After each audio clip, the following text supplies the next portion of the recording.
9월 2일 라이덴 딜라이트 말씀 묵상 시작하겠습니다. 거룩하신 아버지 하나님, 우리를 향하신 신실하신 사랑을 바라보며 은혜 안에서 베푸신 하루의 삶을 시작합니다. 우리를 사랑하시는 놀라운 은혜를 찬양합니다. 오늘도 주님의 말씀을 삶에 가득 채우고 살기를 원합니다. 마음과 귀와 생각을 활짝 열고 주님 말씀을 듣겠습니다. 성령의 충만함으로 깨닫고 순종하도록 우리를 도우시옵소서. 예수님 이름으로 기도합니다. 아멘.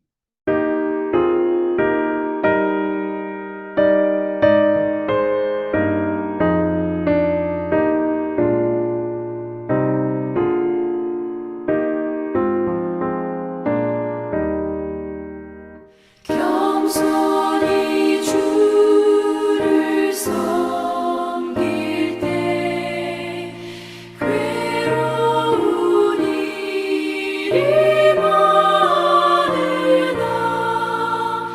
구주여 내게 힘 주사 잘 감당하게 하소서.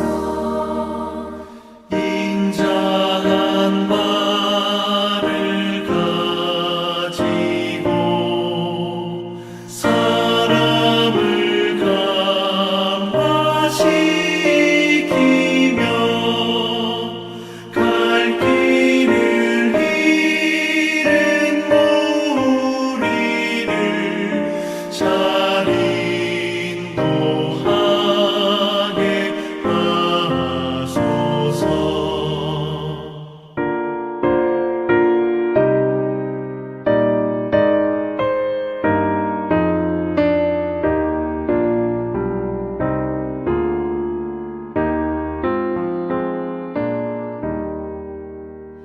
구주의 귀한 인내를 깨달아 알게 하시고 굳건한 믿음 주셔서 늘 승리하게 하소서. 장래의 영광 비추사 소망이 되게 하시며 구주와 함께 살면서 참 평강 얻게 하소서.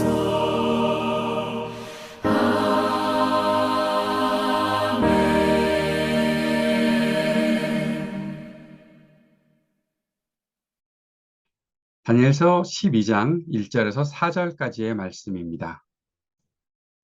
그때 너의 백성을 지키는 위대한 천사장 미가엘이 나타날 것이다.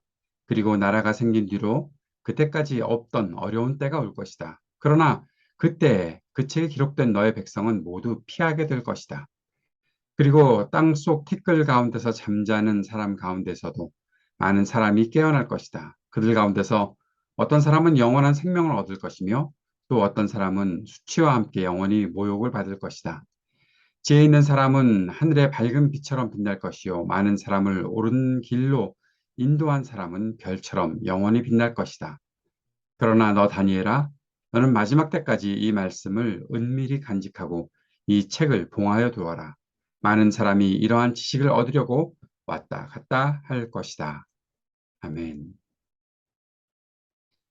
오늘은 4절의 말씀을 보도록 하겠습니다. 다니엘서의 마지막 장인 12장은 어려운 때가 온다는 메시지로 시작합니다. 백성을 지키는 위대한 천사장 미가엘이 나타나는데도 어려운 때가 온다는 것은 우리의 마음을 좀 무겁게 만드는 것 같다. 그런 생각을 합니다. 다니엘과 함께하는 하나님의 백성들은 피할 수 있다고 분명히 말씀하시지만 그럼에도 불구하고 어려움을 겪기 때문에 그런 것이죠. 천사장 미가엘이 나타났는데 그래서 모든 것들을 다 이기고 이 천사장 미가엘은 앞에서 하나님의 사자가 다니엘에게 오는 그 길을 열어주었던 사람 아닙니까? 물론 그때에도 21일간의 그러한 시간들이 걸리기는 했지만, 그러나 그의 그 강력한 권세를 가지고서도 이 어려운 때가 있다라는 것, 그것은 우리들에게 분명한 것 사실을 말씀해 주고 있는데, 우리가 하나님의 말씀을 따라 살고 그리스도를 따라 사는 이 삶이 우리의 삶을 남부럽지 않게 편안하게 만드는 그러한 삶을 보장받는 것이다 라는 것은 아니다라는 것입니다. 그리스도를 따르는 길은 어려움을 통과해야 하는 길일 수 있습니다. 물론 어떤 사람의 그 어려움들이 서로 좀 비교가 되기도 하고, 어떤 사람들은 굉장히 무겁고 힘든, 결국에는 또 죽음을 겪게 되는 그러한 삶도 있고, 어떤 사람들은 조금 그것보다는 좀 나은 그런 모습들을 갖고 있긴 하지만, 그리스도를 따르는 길은 누구에게나 고통스러운 길이라고 주님께서 이렇게 말씀하시고, 또 그것을 우리가 인정해야 한다는 것이죠. 그런데 이 하나님께서 주신 말씀에는 부활에 대한 말씀이 계속 진행되고 있는 것을 볼 수 있습니다. 부활한다는 것, 우리가 큰 소망으로 갖고 있는 것이지만, 부활은 죽었다는 것을 전제하는 것이죠. 아, 나는 부활할 수 있어. 나는 부활한다는 것을 분명히 믿고 있어. 부활절에, 부활주일에 우리가 기쁨의 찬송을 부르지만, 그 앞에는 죽음이 있다는 것을 우리가 인정하지 않을 수 없습니다. 본문에서 땅속 티끌 가운데 잠자는 사람이라고 말하는 것은 환란의 시간을 보내면서 죽은 사람들이 분명히 있다는 것, 그 사람들을 가리키는 것으로 우리가 보아야 하는 것이죠. 그리고 주님은 그들 중 많은 사람들이 깨어날 것이다 라고 말씀하십니다. 많은 사람이 깨어나면 두 가지 종류의 사람으로 나뉘게 된다고 말씀하셨습니다. 어떤 사람은 영원한 생명을 얻고, 어떤 사람은 수치와 영원한 모욕을 받을 것이다 라고 말씀하셨다는 거죠. 이 말씀은 육체의 죽음을 겪은 사람들이 죽음으로 모든 것이 끝나는 것이 아니다라는 사실을 말씀하신 것입니다. 하나님께서 심판하실 것이 분명히 있다는 것이죠. 우리가 믿음을 가지고 살아가는 것 중에 가장 중요한 부분 중에 하나죠. 우리가 이 땅에서의 우리의 인생이 끝나면 그것으로 우리의 모든 삶이나 앞으로의 것들이 끝나고 멈춘 것이 아니다라는 겁니다. 다른 사람들, 믿지 않는 사람들은 모든 것이 끝난다. 그래서 뭐 교회 다니고 믿고 그러느냐. 그냥 삶을 즐겨라. 라고 그렇게 말을 하지만, 우리가 그렇게 즐기고 끝내버릴 수 없는 일들은 바로 죽음 이후에 심판이 있기 때문이다라는 것입니다. 이 말씀은 그리스도인들에게 큰 응애와 소망을 주는 말씀이지요. 그리고 믿음을 더욱더 견고하게 하는 그런 말씀이다. 저는 그렇게 생각합니다. 그런데 여기서 꼭 생각해야 할 것이 있습니다. 그것은 그리스도인의 구원과 부활을 개인적인 것으로만 생각하는 것은 오해다라는 겁니다. 본문을 자세히 읽으면 하나님께서 베푸시는 구원과 부활이 개인의 구원과 부활에만 머물지 않고 공동체의 구원과 부활로 나타나 있는 것을 보게 됩니다. 백성이 피할 것이다. 백성이 구원받을 것이다. 그리고 많은 사람을 주님께로 인도하는 사람, 많은 사람을 옳은 길로 인도하는 사람. 이 말씀들은 단지 나 혼자만 구원받고 나 혼자만 됐어. 내가 그리스도의 길을 나 혼자만 잘 따라가면 됐어. 라고 말하는 것으로 멈추지 않지요. 그리스도를 따르는 길은 항상 공동체와 연결이 됩니다. 예수 그리스도를 믿는 삶도 마찬가지입니다. 나 혼자서 믿으면 됐지. 그것은 성경을 전체적으로 이해하지 못하는 것입니다. 아주 그 뭐라 그럴까? 아주 작은 부분적으로만 이해하는 것이 결국에는 나 개인적인 어떠한 믿음만 강조하고, 내가 혼자서 잘 믿으면 됐지. 뭐 다른 사람들까지 신경 써야 되겠어? 라는 그런 생각들은 성경을 완전히 오해하고 있는 것이죠. 우리는 함께 주님의 은혜 안에 머무는 믿음의 공동체를 이루고 살아간다는 것을 꼭 기억해야 할 것입니다. 말씀을 받은 다니엘은 이 말씀을 은밀하게 간직하라라는 명령을 받습니다. 은혜로 주신 말씀이지만 아무렇게나 말씀을 받고 이해할 수 없다는 것을 말씀하신 것이죠. 몇 가지 다시 한번 정리해 봅시다. 하나님의 백성 그리스도를 따르는 사람은 고난과 죽음을 두려워하지 않는 믿음을 가지고 있다는 것입니다. 부활을 전제하고 우리가 부활을 믿고 산다면 고난받는 것, 죽음 당하는 것 두려워하지 말아야지요. 그 믿음은 구원과 부활을 향해 나아간다는 것입니다. 그리고 구원과 부활은 한 개인의 만족이 아닌 공동체에 베푸시는 하나님의 은혜라는 것을 우리가 꼭 기억해야 할 것입니다. 그 마음을 가지고 3절의 말씀을 기억하는 것은 더 큰 의미가 있다고 저는 생각합니다. 지혜 있는 사람은 하늘의 밝은 빛처럼 빛날 것이요. 많은 사람을 옳은 길로 인도한 사람은 별처럼 영원히 빛날 것이다. 예전에 저는 지혜를 강조하기 위해서 이 말씀을 예로 들면서 설교했던 적이 많이 있습니다. 그런데 지혜를 강조할 때 아주 중요한 부분이 우리가 11장에서 보았었죠. 지혜 있는 사람은 더 큰 고난을 당하고 먼저 죽임을 당할 수도 있다라는 겁니다. 지혜를 가지고 사람들을 인도하기 위해 죽음조차 두려워하지 않고 헌신하는 사람들, 하나님은 그의 삶과 죽음을 그리고 부활을 반드시 빛나게 하실 것이라고 약속해 주신 말씀입니다. 지혜롭게 사시겠습니까? 그래서 별처럼 빛나는, 영원히 빛나는 삶을 사시겠습니까? 그렇다면 그 지혜를 자신의 유익을 위해 사용하는 것이 아니라 많은 사람들을 옳은 길로 인도하는 일에 사용해야 되는 것이고, 많은 사람을 옳은 길로 인도하는 그 지혜는 결국 정말 엄청난 고난과 어려움을 겪게 될 수도 있다. 그러나 고난과 죽음을 두려워하지 않는 믿음, 바로 부활을 향해 나아가는 그 믿음이 우리 가운데 있다는 사실을 기억하고 그렇게 지혜 있는 사람으로 살아갈 수 있는 저와 여러분이 되었으면 좋겠습니다. 함께 기도 드립시다. 기도할 때 지혜로운 사람으로 우리가 살게 하셔서 옳은 길을 따르고 옳은 길로 사람들을 인도하게 하옵소서. 간절히 기도했으면 좋겠습니다. 중보하고 기도하면서 전쟁과 분열이 그치기를 위해 기도하고 지구와 환경과 기후를 위해 함께 기도합시다. 청년들의 미래에 기회를 여시고 용기와 믿음을 허락하여 주옵소서. 함께 기도하고 우리 하이브리드 3.0 교회를 위해서도 같이 기도해 주시기 바랍니다. 함께 기도드리겠습니다.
하늘에 계신 우리 아버지여, 이름이 거룩히 여김을 받으시오며 나라가 임하시오며 뜻이 하늘에서 이루어진 것 같이 땅에서도 이루어지이다.